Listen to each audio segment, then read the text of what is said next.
planuojate vykdyti tam tikrą veiklą, pavyzdžiui, kirpėjo, pardavėjo, staliaus, planuojate tapyti arba pardavinėti paveikslus arba gaminti juvelyrinius dirbinius, tokią veiklą galite vykdyti registravę individualią veiklą.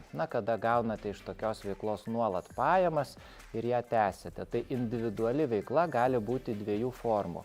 Arba galima išsiimti verslo liudijimą, arba individualios veiklos pažymą. Kuo skiriasi?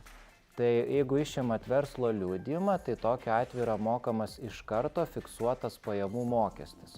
Tuo tarpu, jeigu vykdot individualią veiklą su individualios veiklos pažyma, tokiu atveju pajamų mokestis yra mokamas už metus, pateikiant metinę pajamų deklaraciją ir 15% pajamų mokestis yra skaičiuojamas už gaunamą pelną, tai yra iš pajamų atimate išlaidas, ir nuo skirtumo yra skaičiuojamas 15% pajamų mokestis.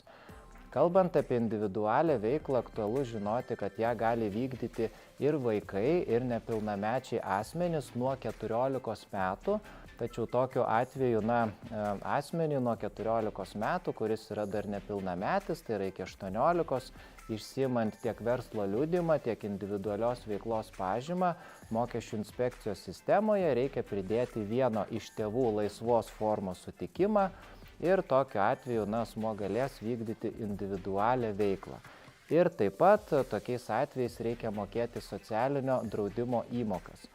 O daugiau informacijos galite sužinoti mokesčių inspekcijos internetinėme puslapyje, pasirinkus gyvenimo įvykį planuoju vykdyti individualią veiklą ir ten rasite visą aktualią informaciją.